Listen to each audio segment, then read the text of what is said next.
Pembudayaan norma baharu di dalam USIM. Pembudayaan norma baharu dalam USIM adalah usaha bagi mencegah penularan COVID-19. Jangan leka dan alpa. Duduk rumah, keluar hanya jika ada urusan seperti bekerja atau membeli barang keperluan.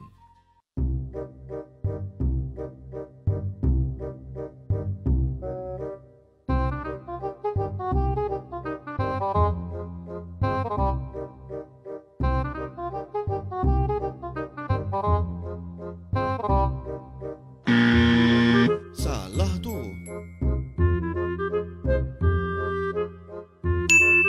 Ya, baru betul. Salah tu. Ya, baru betul.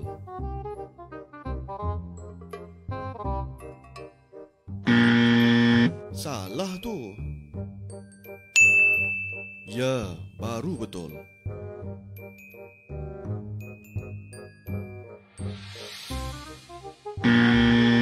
Salah tu. Ya, baru betul.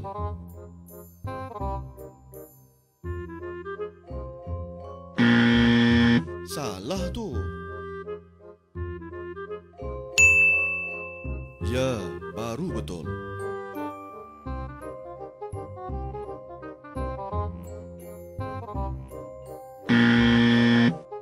Salah tu.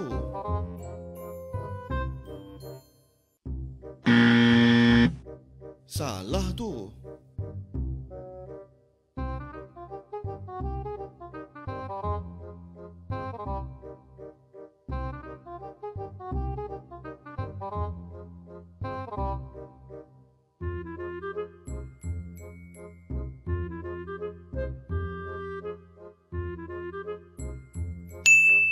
Ya, baru betul.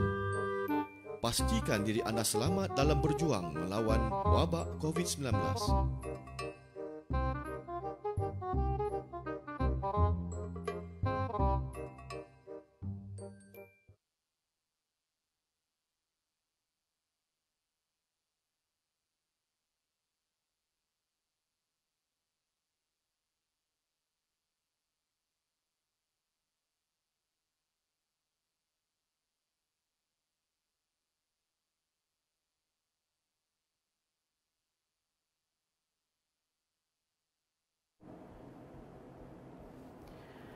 A'udzu billahi minasyaitonir rajim. Bismillahirrahmanirrahim. Allahumma salli ala nuril anwar wa sirril asrar wa tiryaqil aghyar wa miftahi babil yasar sayyidina Muhammadinil mukhtar wa alil athhar wa ashabil akhyar adada ni'amillah wa ifdali. Assalamualaikum warahmatullahi taala wabarakatuh. Saya ucapkan kepada seluruh pendengar-pendengar USIM Live di kalangan datuk-datuk, profesor-profesor, Profesor Madiam, doktor-doktor, seluruh kaki tangan pentadbiran, seluruh kaki tangan sokongan, pensyarah-pensyarah, pelajar-pelajar dan juga seluruh warganet yang menyaksikan USIM Live pada hari ini. InsyaAllah saya Dr. Nik Muhammad Syafiquddin bin Muhammad Tajuddin, Occupational Health Doctor dan selaku pengarah Pusat Kesihatan Universiti akan mengupas dan membincangkan tentang pematuhan SOP untuk pencegahan COVID di USIM. InsyaAllah pada pagi ini dalam masa sejam saya akan berbincang bersama-sama anda semua, dan sekiranya anda mempunyai sebarang persoalan ataupun permasalahan, boleh terus utarakan permasalahan anda melalui FB Live ini, insyaAllah. Saudara-saudari, doktor-doktor, profesor-profesor sekalian, alhamdulillah, sekarang ini kita merasakan diri kita ni masih selamat. Tetapi tahukah kita semua bahawa sekarang ini Malaysia sedang mengalami gelombang ketiga penularan wabak COVID-19. Saya ambil cicipan tulisan Ketua Pengarah Kementerian Kesihatan Malaysia yang bertarikh 20 Oktober 2020. Although the CMCO has averted to the exponential surge of the case in Selangor and bring down the R0 from 2.2 to 1.4. The daily cases continue to increase slowly and consistently. However, our concern in high density and mobility of the population in Selangor, plus we cannot test everyone coming in and out of the red zone. Let each and every one of us can adhere to our advisory from day one. Please stay at home and be safe. If you have attend to urgent matters and leave home, please comply the SOP. Together, we can break the chain of COVID-19 transmission, particularly in Selangor and country. Okey. Daripada cicipan ini, kalau kita lihat bahawa sekarang ini walaupun keadaan COVID-19 di Malaysia ini dalam keadaan yang kita rasakan sangat membimbangkan, tetapi dengan kaedah-kaedah dan kawalan-kawalan yang telah dilaksanakan oleh pihak Kementerian Kesihatan Malaysia telah menurunkan R0 ataupun kadar kebolehjangkitan daripada 2.2 hingga 1.4. Ini adalah R0 1.4 ni adalah pada minggu lepas. Untuk sekarang ini adalah 1.3. R0 ini bermaksud adalah kadar seorang boleh menjangkiti berapa ramai orang lagi. Jika 1.4 maksudnya satu orang boleh menjangkiti 1.4 orang yang lain. Dan alhamdulillah kalau kita lihat kepada jumlah kes dan juga kadar R0 yang terkini. Ini adalah data sehingga 20 hari bulan Oktober 2020. Okey, ini data minggu lepas. Okey. Saya tidak dapat memberikan data terkini pada hari semalam ataupun kemarin sebabkan oleh slide ini saya telah berikan pada minggu lepas. Jadi kalau kita lihat kumulatif data daripada 17, 18, 19, 20, ia berlegar sekitar 800 kes. Dan juga pada hari Sabtu lepas, kumulatif kes yang terbaru menjangkaui 1,200 orang. So maksudnya kadar kenaikan ini adalah sangat membimbangkan. Dan sekiranya kadar ini kita tidak dapat kawal, data ini menjangkakan bahawa kalau kita lihat pada projection case ini, kita boleh menjangkaui sebanyak 1,500 orang kadar kes baharu sehari sekiranya R0 ataupun kadar kebolehjangkitan sebanyak 1.5. Okey. Kebimbangan amatlah besar kalau kita melihatkan projection ini. Kalau R0 ni menjangkaui 2.2 boleh mencakupi 2.2, maksudnya kes harian boleh mencapai sehingga 5,000 orang setiap hari. Apa yang sangat kita membimbangkan kalau kita lihat graf ini? Okey.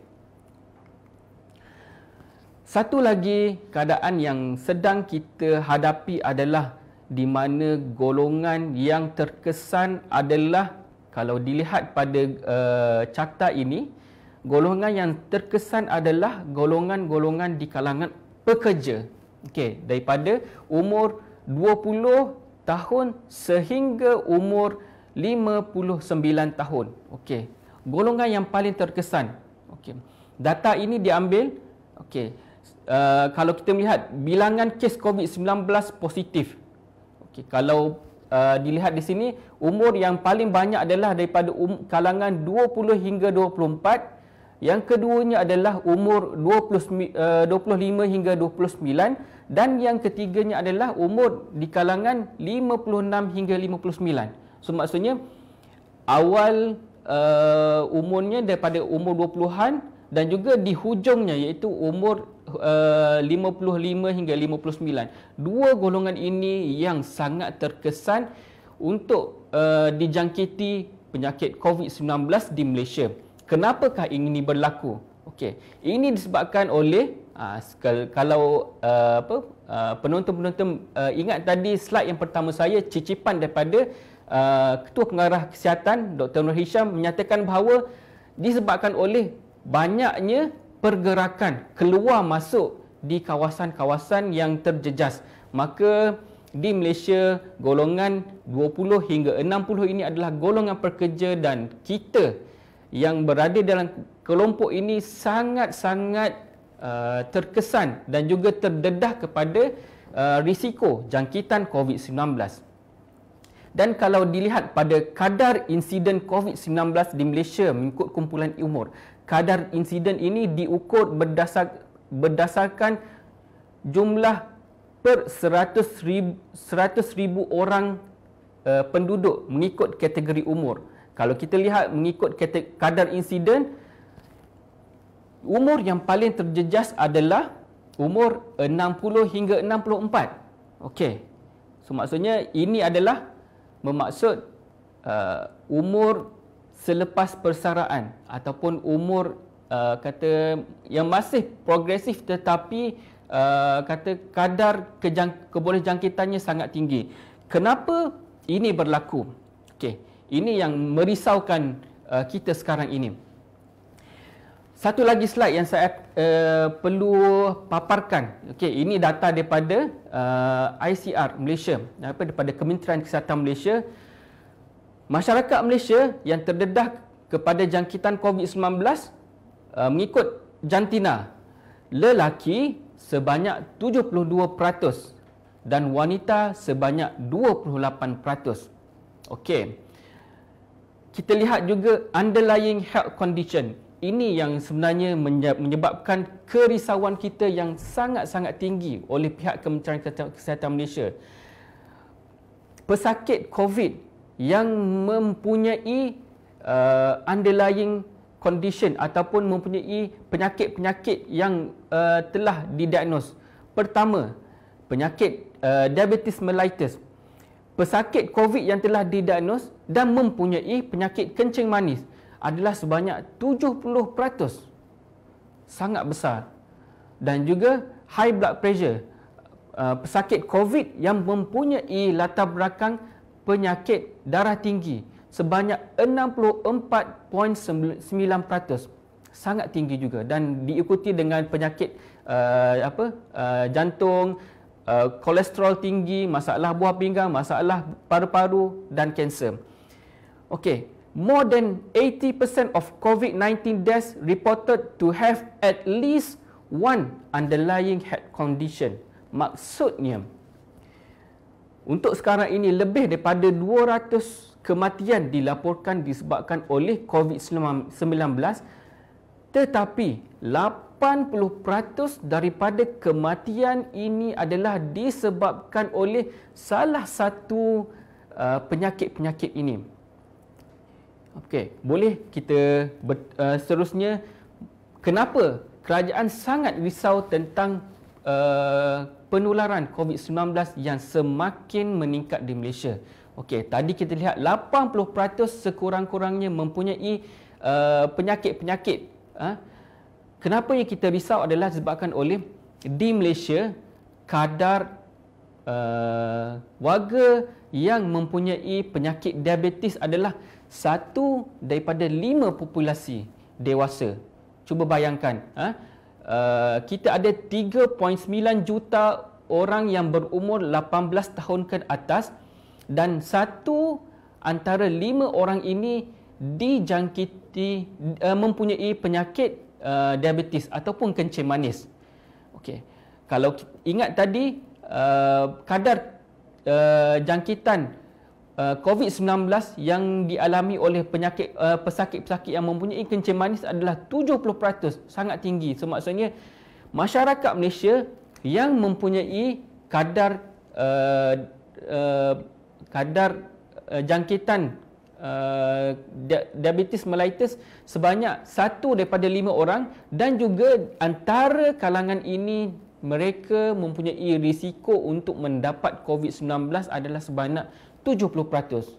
Ini adalah satu kita panggil time bomb kepada Malaysia, disebabkan oleh Malaysia mempunyai populasi yang didiagnos sebagai kencing manis yang tinggi, dan juga sejarah yang sedang kita alami sekarang ini, pesakit COVID kebanyakannya iaitu 70% adalah di kalangan pesakit kencing manis. Okey, kita lihat pula risiko yang kedua yang dialami oleh pesakit COVID iaitu pesakit-pesakit darah tinggi.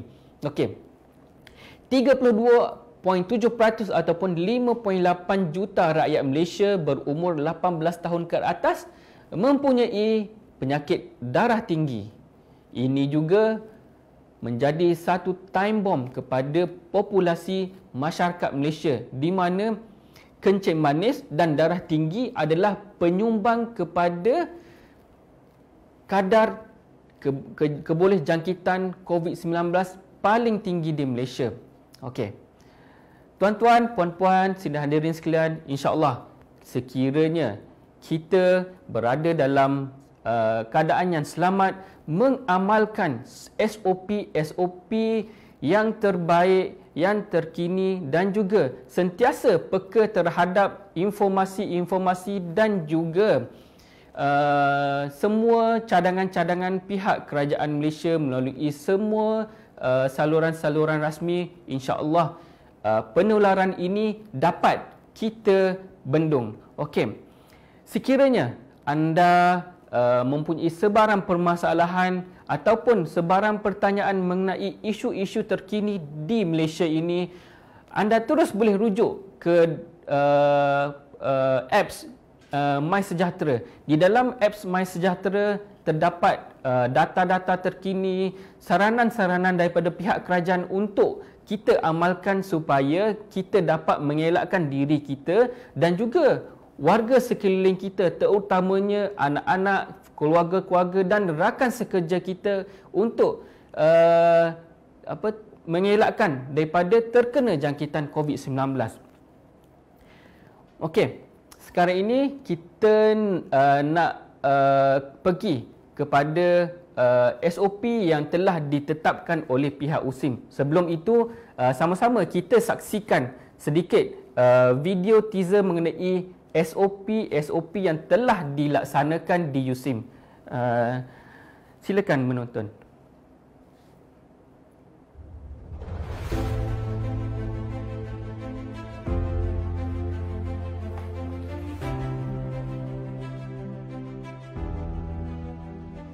Tahukah anda sekarang ini Malaysia sedang mengalami gelombang ketiga penularan wabak COVID-19?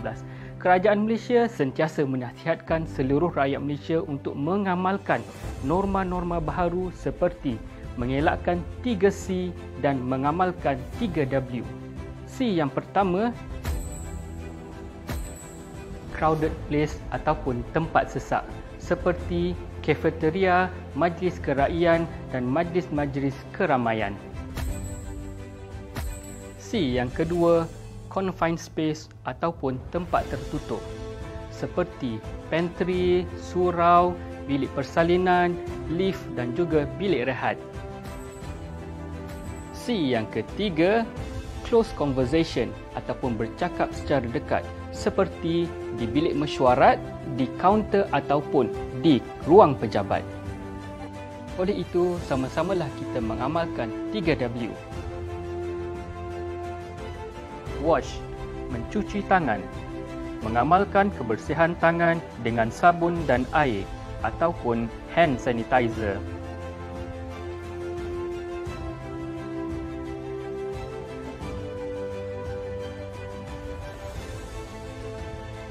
Wear, memakai pelitup muka. Memakai pelitup muka di tempat umum ataupun ketika bercakap dengan individu lain.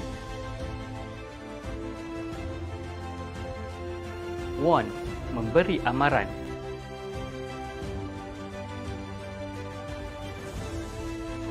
Selain itu juga, anda dinasihatkan untuk mengamalkan etika yang baik ketika bersin dan juga batuk dan sentiasa mengamalkan kebersihan di tempat yang sentiasa disentuh.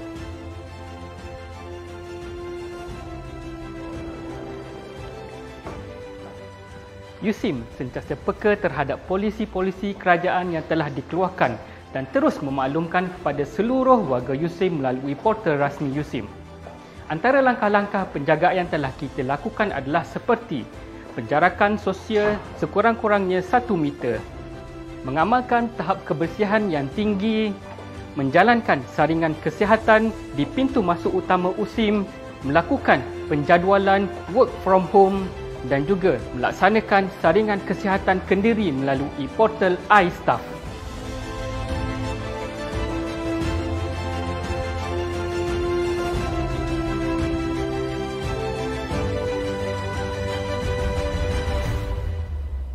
Kita teguh, kita menang. USIM teguh, USIM menang. Bersama kita melawan COVID-19. Kita jaga kita.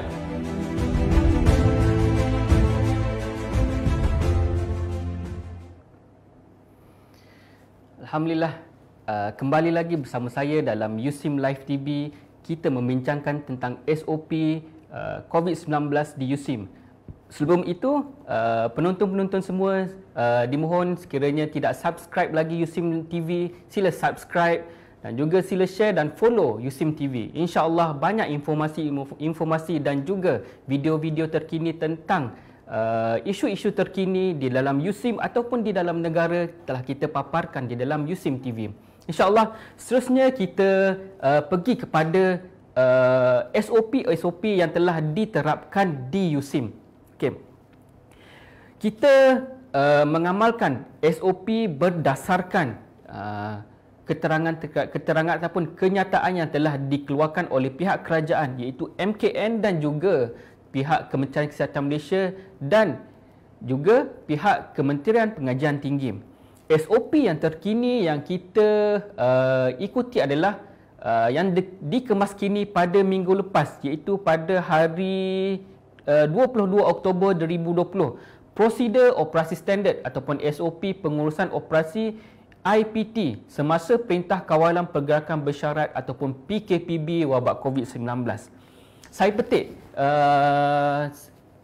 slide ini daripada SOP yang telah dikeluarkan oleh pihak Kementerian Pengajian Tinggi pada 22 Oktober lepas iaitu pada minggu lepas. Okey. Pertama sekalinya tentang pentadbiran IPT. Okey. Penyediaan daftar kehadiran, memastikan daftar kehadiran staf ke pejabat disediakan. Okey. Menggalakkan staf menggunakan aplikasi MySejahtera. Di USIM kita telah terapkan SOP ini iaitu setiap PTJ perlu meletakkan kod MySejahtera mengikut lokasi-lokasi ataupun PTJ masing-masing. Ini adalah sebagai satu langkah untuk kita melihat di manakah lokasi yang terkini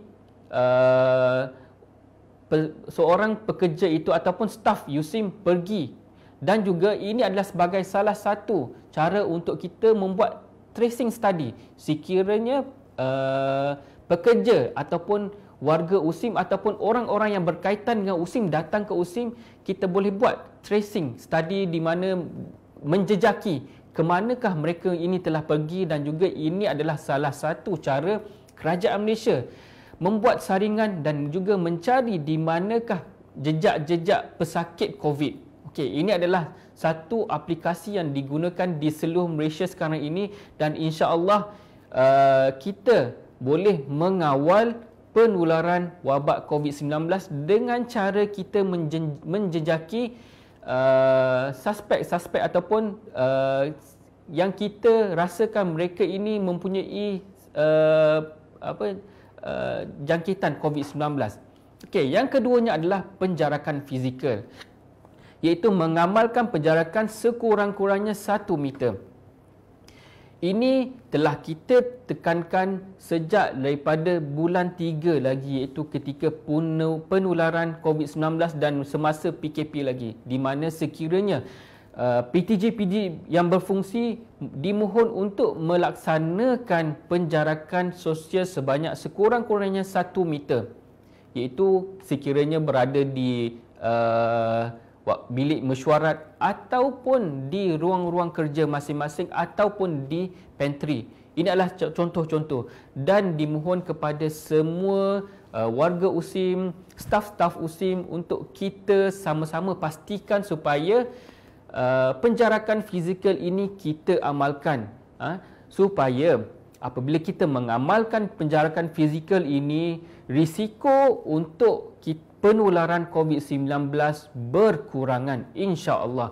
Dan seterusnya adalah kebersihan tangan, menyediakan kawasan mencuci tangan dengan sabun dan air ataupun menyediakan hand sanitizer jika tiada sabun dan air. Okey, yang ini juga alhamdulillah pihak semua PTJ menyediakan hand sanitizer di semua kaunter-kaunter PTJ masing-masing. InsyaAllah kita mohon supaya amalan ini berterusan, bukan sekadar ketika wabak ataupun ketika ada kes sahaja, tetapi sentiasa untuk setiap PTJ mengamalkan penjagaan kebersihan tangan ini. Kerana dua cara yang paling efektif untuk kita menangani COVID-19 adalah satu, penjagaan kebersihan tangan. Yang kedua adalah pemakaian pelitup muka. Dua ini saja adalah kaedah yang sangat efektif untuk kita memutuskan rantaian COVID-19 ataupun kita mengurangkan kadar jangkitan COVID-19. Okey, mengambil suhu badan serta melakukan saringan gejala. Okey, ini kita laksanakan di pintu masuk utama dan juga ada PTJ yang melaksanakan saringan suhu badan di PTJ masing-masing. Saya ucapkan tahniah kepada PTJ yang melaksanakan saringan suhu badan di PTJ dan sekiranya ada PTJ yang masih belum melaksanakan saringan suhu badan dan juga penggunaan aplikasi MySejahtera, dimohon untuk melaksanakan perkara ini. Ini adalah satu langkah untuk kita mengenal pasti kehadiran staf-staf ke PTJ kita. Staf itu adalah staf yang sihat dan juga selamat untuk masuk ke dalam PTJ kita. Okey, untuk pembersihan dan nyahkuman, memastikan proses pembersihan dan nyahkuman dilaksanakan sebelum dan selepas aktiviti kerja seharian. Okey, untuk perkara ini agak janggal bagi kita sekarang ini datang ke tempat kerja kita, ke ruang kerja kita, duduk, kita sanitize kawasan kerja kita sebelum memulakan kerja, dan sebelum balik kita sanitize ruang kerja kita. Ia agak janggal, tetapi melalui USIM TV ini saya mohon untuk kita mengamalkan langkah kebersihan ini. Amat simple sahaja. Kita gunakan disinfectant wipe ataupun kita guna sanitizer tisu untuk kita lap sahaja kawasan-kawasan ruang kerja kita, terutamanya tempat yang selalu kita sentuh. Contohnya keyboard, contohnya di meja tempat kerja kita. Itu adalah satu kaedah yang simple tetapi ianya sangat berkesan untuk mengurangkan kadar kebolehjangkitan COVID-19. Okey. Kafeteria dan makanan, memastikan lantai kafeteria ditanda dan warga mematuhi penjarakan sosial. Alhamdulillah, yang ini telah kita laksanakan, dan memastikan sebarang penyediaan makanan adalah secara hidang. Okey, untuk perkara ini kita masih penyediaan makanan secara terbuka, dan nasihat kita kepada semua pelajar-pelajar, semua warga USIM yang makan di kafeteria USIM, sebolehnya untuk take away makanan tersebut supaya pendedahan di kalangan warga USIM tidak berlaku dan kita dapat menjaga penjarakan sosial. Okey, kita pergi pula kepada SOP untuk pengajaran dan pembelajaran. Okey, secara viewnya apa yang saya bentangkan ini adalah pertama sekalinya saya ambil daripada SOP daripada Kementerian Pengajian Tinggi. Selepas ini saya akan membentangkan pula SOP yang telah diamalkan di USIM sendiri. Okey, kita lihat pada PDP ataupun PNP. Kategori aktiviti PDP yang dibenarkan. Semua aktiviti PDP secara bersemuka, face to face, adalah tidak dibenarkan semasa PKPB sehingga satu tarikh yang akan diumumkan oleh kerajaan.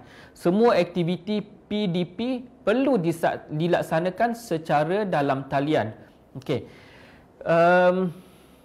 Ini di USIM kita telah amalkan. Okey, untuk pelajar-pelajar yang mengikuti USIM TV ini mungkin telah dapat beradaptasi dengan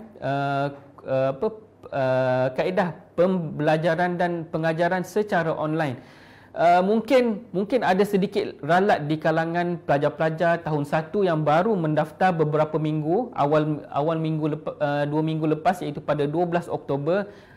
Mungkin baru 2 minggu berada dalam suasana kampus, tetapi jiwanya berada fizikalnya berada di rumah, tetapi jiwanya berada di kampus.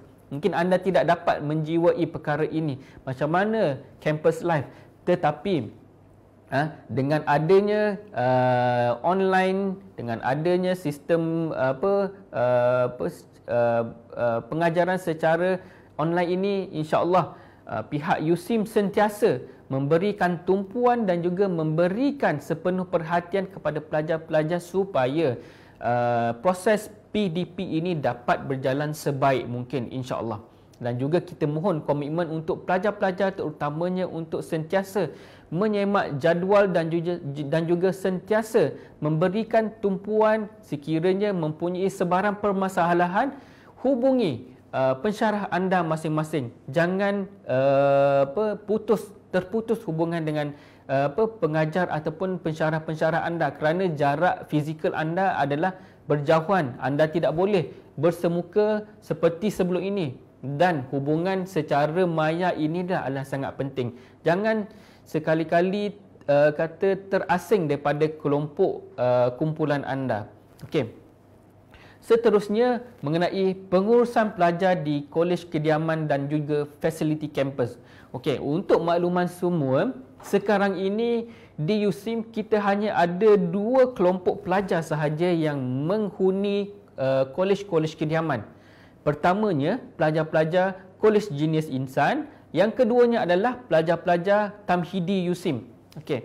Kolej Jenius Insan, pelajar sekarang ini ditempatkan di asrama kolej kediaman di Kolej Jenius Insan, dan insya-Allah mereka ini sedang menghadapi pecutan untuk peperiksaan SPM, dan insya-Allah keadaan pelajar-pelajar ini amat-amat terkawal, dan sekiranya ibu bapa pelajar-pelajar Kolej Jenius Insan yang sedang mengikuti FB Live ini, insya-Allah ibu bapa tidak perlu risau kerana anak-anak anda semua kita jaga dengan rapi, di mana mereka ini kita tidak benarkan untuk keluar daripada USIM untuk tahap sekarang ini.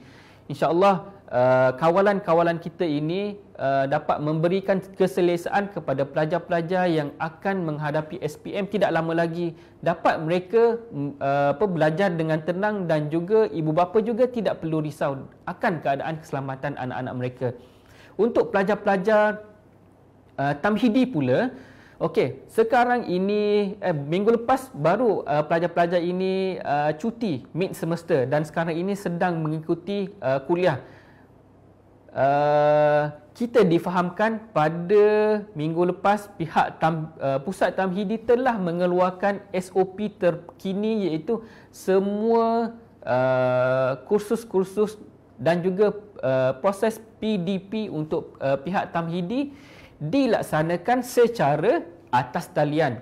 Dan insya-Allah sekarang ini di peringkat Pusat Perumahan Pelajar, Bahagian Hal Ehwal Pelajar, Pusat Tamhidi, dan juga di peringkat Bilik Gerakan, kita sedang menyusun supaya pelajar-pelajar di Kolej Kediaman Nilam Court yang mana menempatkan pelajar-pelajar Tamhidi ini, kita cuba untuk memberikan keselesaan dan juga keselamatan selama keadaan COVID-19 ini masih belum terkawal lagi. Okey. Mungkin ada di antara penonton-penonton yang terdengar tentang isu yang sedang berlaku di kawasan Nilai beberapa hari lepas, terutamanya pada hari Minggu lepas, iaitu pada hari Sabtu dan Ahad lepas. Okey, perkara itu kita boleh sahkan kerana berlaku satu kluster baru di kawasan Nilai, iaitu kluster kaya. yang di mana pekerja-pekerja yang berada di KLIA tapi tinggal di kuartersnya di kawasan sekitar nilai ini. Dan insya-Allah pihak Kementerian Kesihatan Malaysia telah membuat penyiasatan dan juga telah menyaring ke semua kaki tangan yang terlibat, pekerja-pekerja yang terlibat ini, dan insya-Allah kita mengharapkan agar kontak-kontak dan juga siapa yang mempunyai kontak dengan pekerja-pekerja di kalangan kluster kaya ini untuk terus menghubungi pihak Kementerian Kesihatan Malaysia sekiranya dinilai yang terdekat adalah di klinik kesihatan nilai. Okey, perkara ini amat penting sekiranya berlaku jangkitan kita dapat kawal penularan wabak jangkitan ini di kalangan masyarakat. Okey, kita teruskan mengenai pengurusan pelajar di kediaman ataupun fasiliti kampus. Pertamanya, penjarakan sosial. Okey, kita telah adaptasi penjarakan sosial di Kolej Kediaman Nilam Kot di mana pelajar-pelajar tamhidi ini tinggal. Sebelum ini satu rumah untuk apartmen di Kolej Kediaman Nilam Kot adalah seramai 8 orang, tapi sekarang ini kita telah kurangkan kapasiti bilangan pelajar di dalam rumah tersebut sebanyak 6 orang atau 5 orang sahaja. Ini untuk memastikan supaya kita dapat mengamalkan penjarakan sosial dan juga memberikan keadaan yang sangat kondusif kepada pelajar-pelajar. Okey. Laluan keluar masuk IPTA. Semua laluan keluar masuk ke kampus perlu dikawal selia bagi memudahkan pemantauan pelajar dan pengesanan kontak. Okey. Untuk peringkat sekarang ini, keluar masuk ke USIM kita masih kawal, dan saya mohon maaf kepada pelajar-pelajar sekiranya pelajar-pelajar merasakan perkara ini adalah satu perkara yang menyusahkan pelajar-pelajar sekalian, ataupun semua staf-staf USIM yang rasa perkara ini satu yang menyusahkan kerana pagi-pagi terpaksa beratur di pintu hadapan untuk memeriksa suhu. Okey, ini adalah langkah kawalan kita, dan saya mohon supaya kita semua memahami situasi sekarang ini di mana kita masih tidak selamat lagi, dan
Assalamualaikum. Okey, sidang. Okey, saya mohon maaf sidang penonton sekalian atas gangguan teknikal tadi. Kita sambung semula ya. Jadi di USIM untuk kawalan pergerakan di pintu-pintu masuk utama USIM kita laksanakan supaya semua warga USIM yang masuk ke dalam USIM adalah warga yang selamat untuk bekerja, dan kita dapat kawal environment di dalam USIM ini adalah sebagai kampus yang selamat. Okey, kita pergi kepada SOP berkenaan dengan aktiviti pelajar di dalam talian. Okey, aktiviti pelaksanaan aktiviti pelajar yang dilakukan secara dalam talian adalah dibenarkan. Okey, ini adalah perkara baik. Info baik ataupun berita baik kepada pelajar-pelajar sekalian di mana aktiviti fizikal kita tidak benarkan, tetapi sila ambil peluang untuk melaksanakan aktiviti-aktiviti secara atas talian. Okay. Aktiviti pelajar termasuk kelab satuan sukan kurikulum yang dilaksanakan secara bersemuka dan berkumpulan yang melibatkan jumlah penyertaan yang ramai adalah tidak dibenarkan sehingga satu tarikh yang diumumkan. Pelaksanaan program ataupun aktiviti digalakkan secara atas talian atau platform digital yang bersesuaian.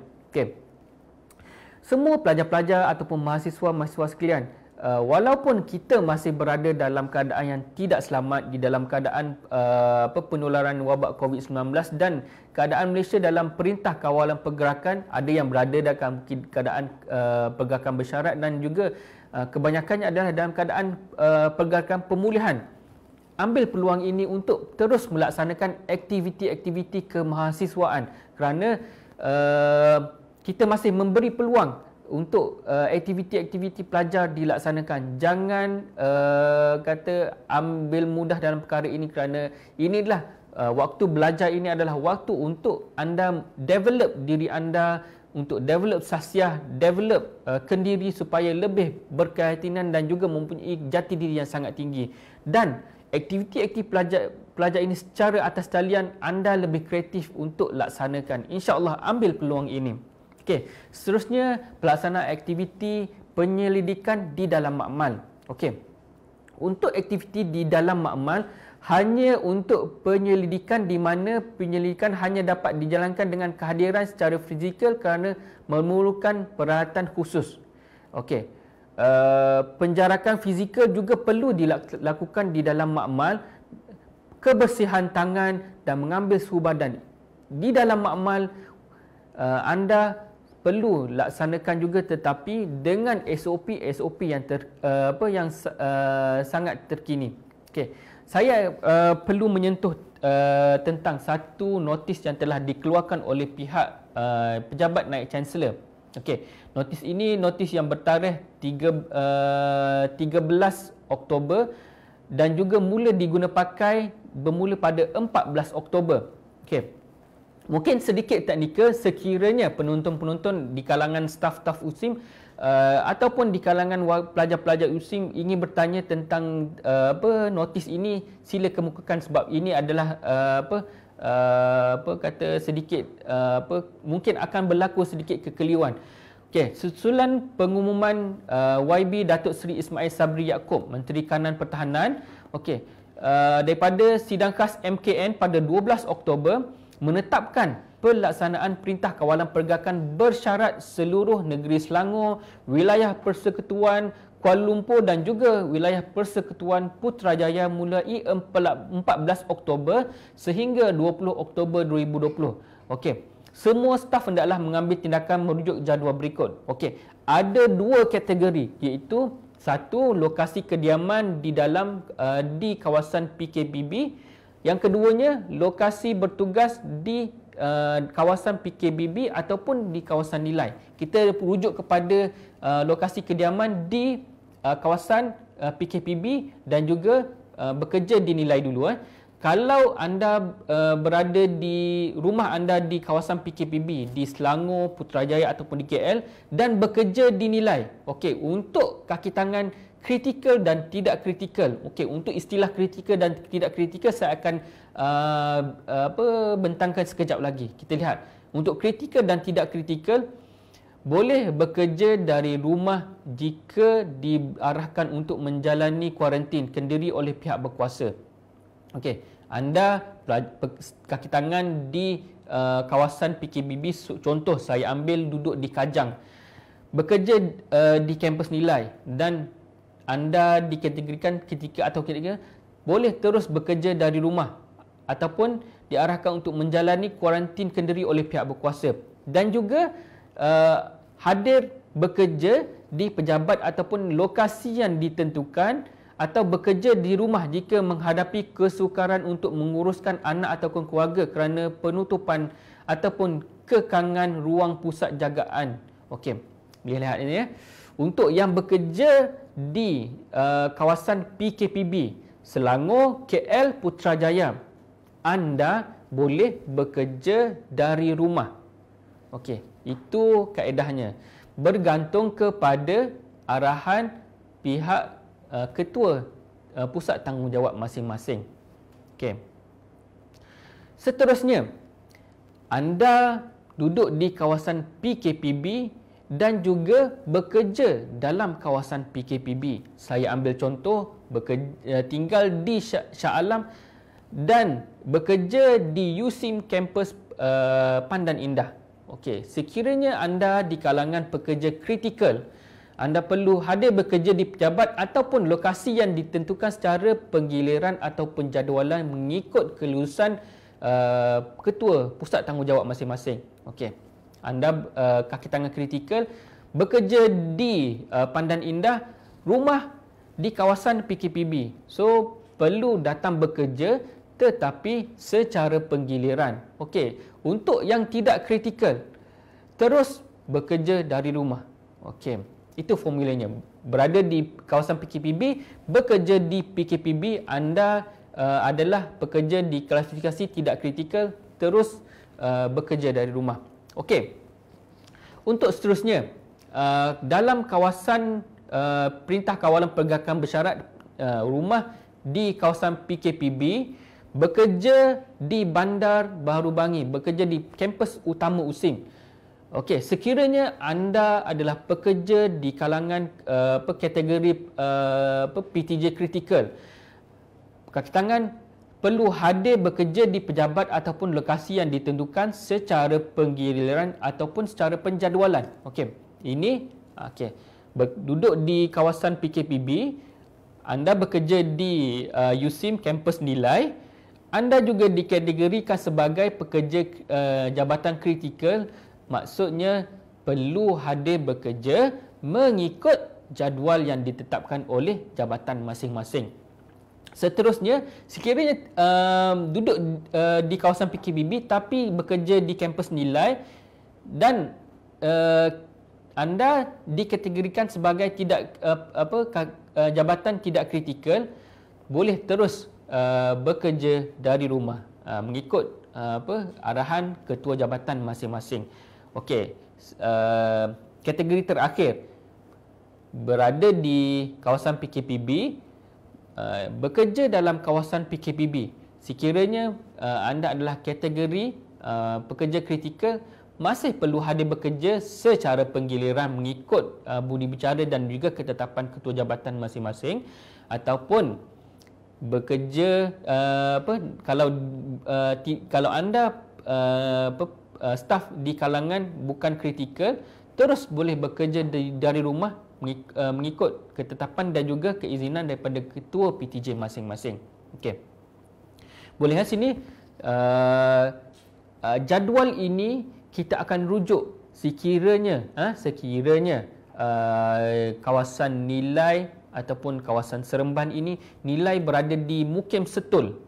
Akan ada beberapa ramai yang kaki tangan yang bertanya kepada bilik gerakan beberapa hari Sabtu hari lepas sebabkan oleh kes di kawasan Seremban ini meningkat mendadak pada hari Sabtu dalam 72 orang tersilap saya, dan juga pada hari semalam sebanyak hampir 20 orang di kawasan Seremban ini. Dan kawasan red zone sekarang ini yang diisytiharkan di dalam Seremban ini adalah di Mukim Labu, bukannya di Mukim Setul.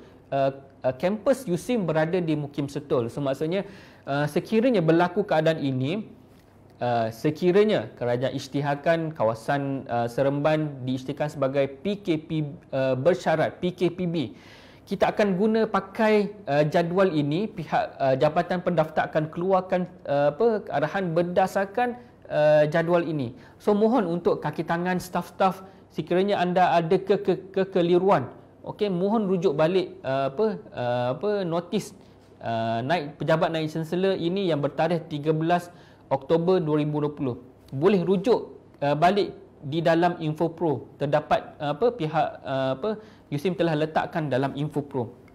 Okey, ini adalah 10 pusat tanggungjawab yang telah dikategorikan oleh pihak Naib Chancellor sebagai pusat tanggungjawab kritikal, iaitu pertama sekalinya Jabatan Keselamatan, Pusat Kesihatan Universiti, Bahagian Hal Ehwal Pelajar, Unit Keselamatan dan Kesihatan Pekerjaan, Jabatan Pembangunan dan Pembangunan Fasiliti JPPF, Pusat Perumahan Pelajar PRUPEL, Pusat Pembangunan Sistem dan juga kejuruteraan SDEC, Jabatan Pendaftar, Jabatan Pendaftari, Jabatan Bendahari dan juga Pusat Komunikasi Strategi ataupun Strakom.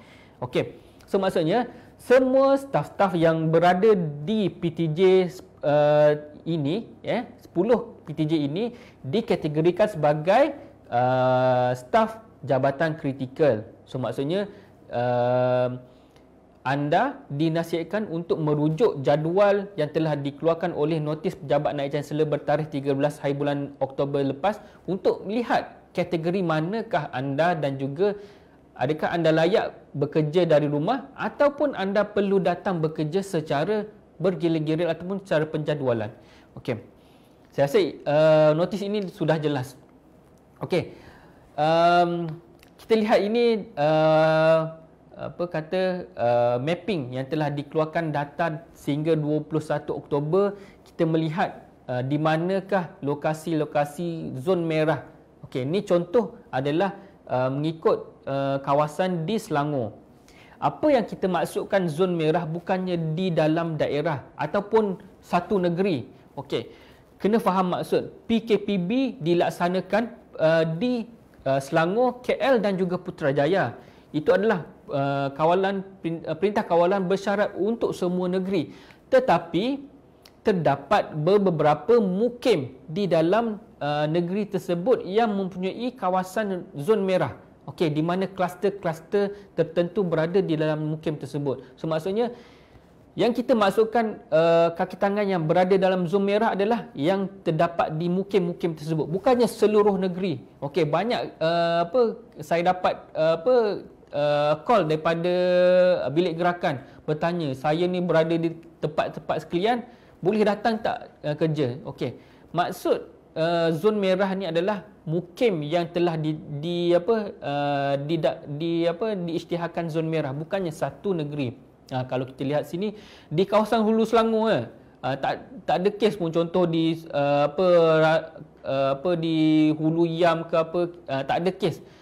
So maksudnya daerah Sepang pun masih kosong kes lagi. Ini pada minggu lepas lah. So maksudnya jika anda berada di, contoh saya ambil kawasan zon merah, Sungai Buloh, Petaling, Damansara, Kajang, ini adalah zon-zon merah. Dan sekiranya anda berada dalam zon merah, ada satu notis terkini yang telah dikeluarkan oleh pendaftar yang bertarikh 21 Oktober juga. Ini pada minggu lepas, 21 Oktober, saya hari Rabu.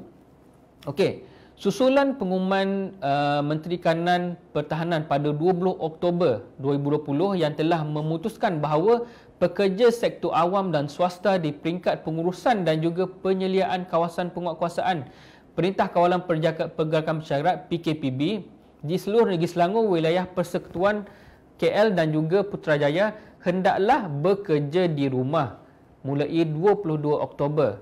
Staf USIM yang lokasi kediaman mereka di 3 kawasan tersebut hendaklah bekerja di rumah, melainkan staf pusat tanggungjawab kritikal yang dikehendaki hadir bertugas di pejabat secara penggiliran. Okey, ini berdasarkan pengumuman Menteri Pertahanan pada 20 Oktober.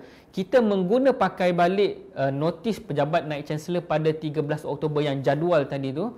Okey, staf yang daripada PTJ non-kritikal terus berada di rumah masing-masing, bekerja di rumah.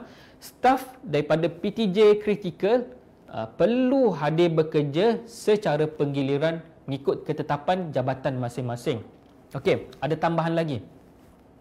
Staf pusat tanggungjawab kritikal di zon merah dikehendaki hadir bertugas di pejabat secara penggiliran hendaklah terlebih dahulu menjalani ujian calitan ataupun COVID-19 di fasiliti kesihatan swasta berdekatan lokasi kediaman dan biaya universiti melalui kaedah tuntutan bayaran kepada bahagian governance dan pentadbiran BGPA Jabatan Pendaftar pada kadar maksimum 300 sekali sepanjang tempoh PKPB. Okey, ini saya maksudkan.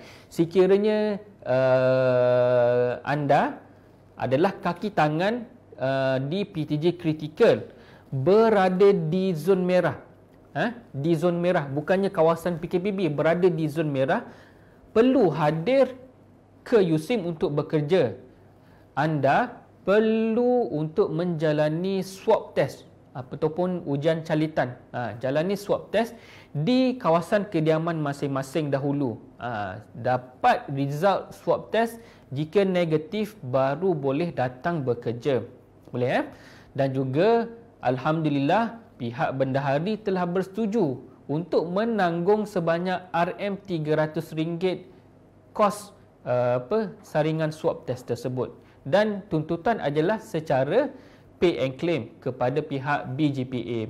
Ini adalah kemudahan yang telah diberikan oleh pihak universiti supaya semua kaki tangan yang hadir bekerja adalah dalam keadaan selamat dan juga sihat. InsyaAllah. Staf pusat tanggungjawab kritikal dari zon merah tersebut hendaklah menunjukkan pas pekerja ataupun surat pengesahan keperluan merentas negeri untuk bertugas di pejabat berserta salinan keputusan calitan ataupun swab test sekiranya perlu merentas negeri. Sesalinan keputusan swab test hendaklah dikemukakan kepada Pusat Kesihatan Universiti untuk tujuan rekod. InsyaAllah.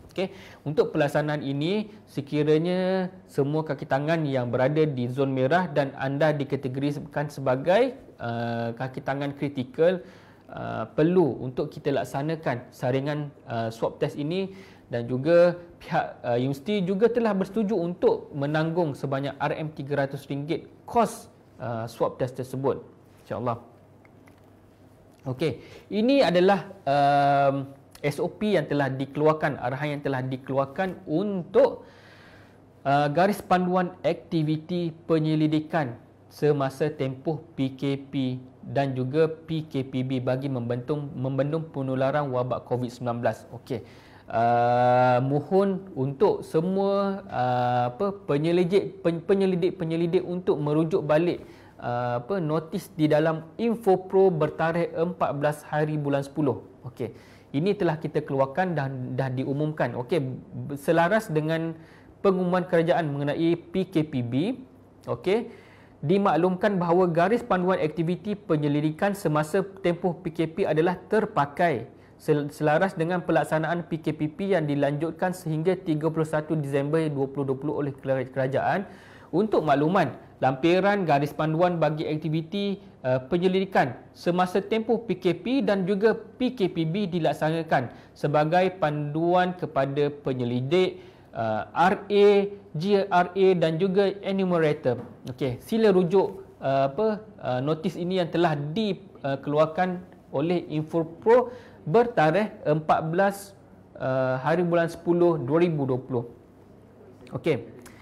Ada tambahan sedikit lagi notis yang dikeluarkan di Info Pro pada minggu lepas bertarikh 20 hari bulan 10 2020, iaitu mesyuarat JKPU bilangan 39 2020 bertarikh 13 Oktober 2020 telah memutuskan untuk penangguhan semua aktiviti penyelidikan di zon merah seluruh negara berkuat kuasa serta-merta sehingga 31 Disember 2020 bagi mengurangkan risiko jangkitan COVID-19 di lapangan penyelidikan. Sehubungan itu, penyelidik adalah bertanggungjawab untuk memastikan tiada sebarang aktiviti penyelidikan di zon merah dijalankan sepanjang tempoh tersebut. Faham maksud zon merah? Semua penyelidik perlu rujuk semula peta mapping yang telah dikeluarkan oleh pihak CPRC ataupun pihak Kementerian Kesihatan Malaysia di semua negeri, di MUKIM ataupun di daerah-daerah yang telah semua penyelidik lakukan kajian. Yang terbanyak sekarang ni zon merah adalah di Sabah. Saya difahamkan ada beberapa kaki tangan penyelidik yang melaksanakan sesi konsultasi di Sabah untuk projek halal. Mereka juga telah datang kepada saya untuk membuat rujukan, dan berdasarkan makluman ini daripada Info Pro bertarikh 20 bulan 10 2020, kita nasihatkan supaya semua aktiviti penyediaan ditangguhkan. Okey. So dimohon untuk berbincang semula bersama-sama dengan RMC dan juga TNC PI masing-masing, insya-Allah. Okey. Ini adalah notis yang mempunyai yang menggemparkan seluruh warga net dan juga semua mahasiswa Universiti Awam Malaysia, ya. Menjadi isu pada waktu tersebut hingga kan menjadi menyebabkan satu chaos di kalangan pelajar-pelajar. Itu notis daripada kenyataan media Kementerian Pengajian Tinggi yang dikeluarkan oleh Menteri Pengajian Tinggi, penangguhan pendaftaran secara fizikal ataupun bersemuka pelajar IPT kemasukan Oktober 2020. Okey, notis ini dikeluarkan pada 2 Oktober 2020. Pada waktu ini kebanyakan IPTA sedang menjalani sesi kemasukan pelajar baru tahun 1 sesi 2020-2021. Okey. Ini menjadi isu. So maksudnya pada waktu ini sebenarnya pihak kerajaan telah dinasihatkan supaya pergerakan dikurangkan. Dinasihatkan untuk pergerakan dikurangkan, maknanya pelajar-pelajar dinasihatkan untuk tidak datang ke kampus. Sekiranya pelajar-pelajar datang ke kampus pada waktu itu pergerakan banyak, beratus-ratus ribu pelajar datang ke kampus di USIM saja. Pelajar-pelajar kita hampir 12,000 orang datang ke kampus pada waktu itu. Cuba bayangkan sekiranya notis ini tidak dikeluarkan dan keadaan semasa sekarang ini melihatkan bahawa keadaan semakin membimbangkan dan kita tidak dapat mengawal secara sepenuhnya pelajar-pelajar disebabkan oleh kebanyakan pelajar berada di luar kampus. So maksudnya saya ingin menjelaskan sekali lagi kepada pelajar-pelajar baharu terutamanya dan juga ibu bapa yang mempunyai anak-anak tahun 1 di Universiti Awam, khususnya di USIM, kita perlu untuk mengikuti arahan dan SOP yang telah dikeluarkan oleh pihak kerajaan Malaysia, MKN, pihak Kementerian Pengajian Tinggi, dan juga kita perlu adaptasi di USIM supaya kita dapat mengawal keadaan di USIM menjadi kampus yang selamat, pelajar-pelajar yang hadir yang ada di USIM berada keadaan selamat dan kaki tangan yang datang bekerja di USIM datang bekerja dengan selamat dan pulang ke rumah masing-masing dengan keadaan selamat. Okey, saya rasa saya telah menerangkan secara pendetailannya SOP yang telah diguna pakai di USIM, berasaskan notis Pejabat Naib Chancellor yang bertarikh 13 Oktober 2020 dan juga beberapa adaptasi daripada arahan SOP yang telah dikeluarkan oleh Majlis Keselamatan Negara untuk kategori institusi pengajian tinggi. Dan saya mengharapkan supaya pada pagi ini semua pendengar-pendengar dapat jelas infonya mengenai macam mana kaedah pelaksanaan SOP di USIM sekarang ini. Dan insya-Allah kita sentiasa mengikuti perkembangan-perkembangan terkini yang dikeluarkan oleh pihak kerajaan Malaysia, pihak MKN supaya apa yang kita laksanakan di USIM adalah berselaras dengan apa yang telah diarahkan oleh pihak kerajaan Malaysia. Okey. Selepas ini kita akan tunjukkan sedikit video teaser mengenai SOP yang telah kita jalankan di USIM. Okay, InsyaAllah saya rasa kalau ada pertanyaan di kalangan penonton-penonton semua.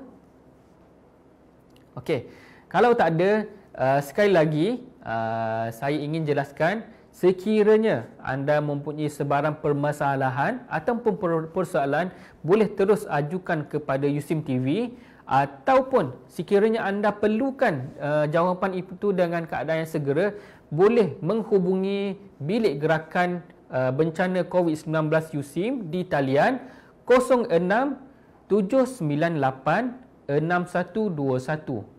Okey, saya ulangi, 06 798 6121. InsyaAllah kita di Bilik Gerakan USIM sentiasa memberi update kepada Kementerian Kesihatan Malaysia, Kementerian Pengajian Tinggi, dan juga sentiasa update kepada seluruh warga USIM tentang SOP terkini dan keadaan semasa di dalam USIM. InsyaAllah semoga pembentangan pagi ini, USIM Live pada pagi ini memberi manfaat kepada semua yang mendengar, terutamanya pelajar-pelajar, terutamanya staf-staf USIM. InsyaAllah kita amalkan penjagaan kebersihan, kita amalkan SOP. InsyaAllah perkara ini kita dapat bendung untuk keselamatan kita, diri kita, keluarga kita dan juga seluruh rakan sekerja kita di USIM. InsyaAllah amalkan cara kaedah kebersihan terkini, amalkan SOP supaya kampus USIM menjadi kampus yang selamat untuk kita bekerja. So saya akhiri live FB ini dengan ucapan terima kasih kepada semua penonton. Jika ada sebarang permasalahan, rujuk balik nombor yang tadi 06-798-6121 ataupun ajukan terus kepada FB USIM TV. Sebelum saya mengundur diri, saya mohon maaf sekiranya ada sebarang kesilapan perkataan ataupun tersasul ataupun menyentuh perasaan masing-masing. InsyaAllah saya mohon maaf, dan juga saya nasihatkan kepada pelajar-pelajar yang mendengar sekarang ini, terutama yang berada di rumah, jagalah kesihatan, jagalah kebersihan dan juga tingkatkan amalan kebersihan kendiri supaya kita semua terhindar daripada jangkitan COVID-19. Ayuh sama-sama kita jaga kita. InsyaAllah USIM kita menang. InsyaAllah. Assalamualaikum warahmatullahi taala wabarakatuh. Langkah mencuci tangan yang betul dengan sabun. Dalam menangani penularan virus COVID-19, langkah-langkah yang perlu kita amalkan adalah kerap mencuci tangan menggunakan sabun atau hand sanitizer, dan yang paling penting adalah membasuh dengan cara yang betul dan efisien. Basahkan tangan dan ambil sedikit sabun.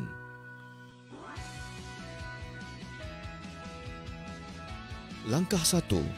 Gosok kedua-dua belah tapak tangan. Langkah 2. Gosok belakang tangan kanan dan celah jari belakang. Ulang langkah ini dengan tangan kiri. Langkah 3. Gosok setiap jari dan celah jari dari hadapan. Langkah 4. Genggam kedua-dua tangan kanan dan gosok jari-jari.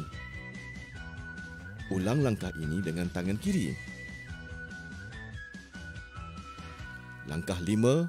Gosok ibu jari kanan berputar dalam genggaman tangan kiri. Ulang langkah ini dengan tangan kiri. Langkah 6. Gosok hujung jari di atas tapak tangan kanan. Ulang langkah ini dengan tangan kiri. Langkah 7. Gosok pergelangan tangan kanan. Ulang langkah ini dengan tangan kiri. Bilas tangan dengan air bersih.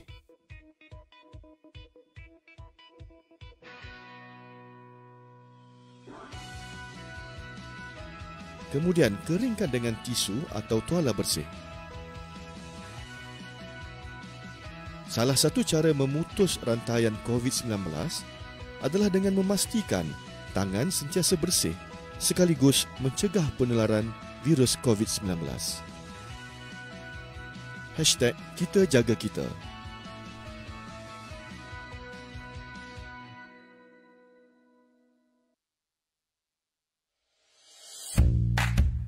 Langkah mencuci tangan yang betul dengan hand sanitizer.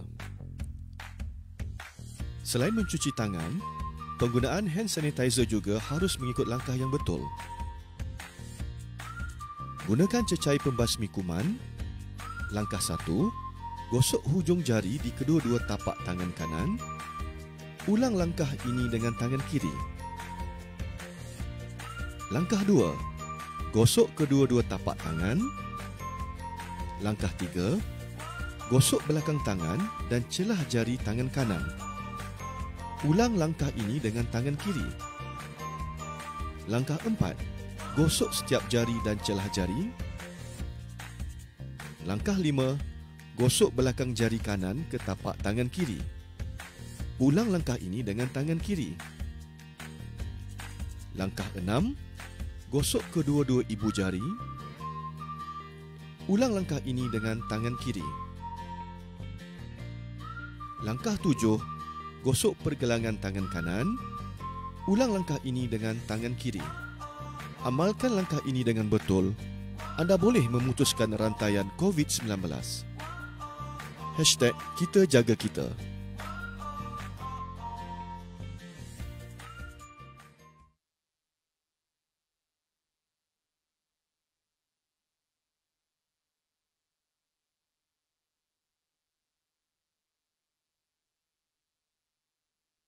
Amalan penjarakan fizikal.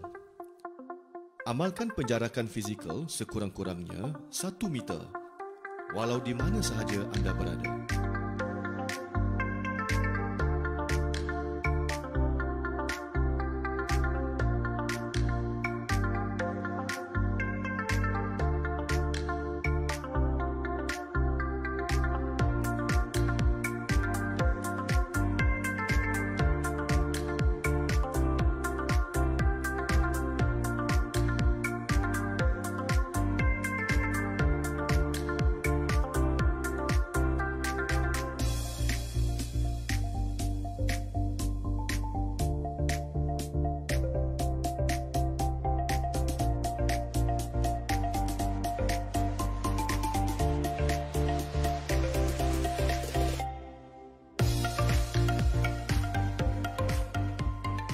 Penjarakan 1 meter mampu mengelakkan sebaran penyakit dan memutuskan rantaian COVID-19.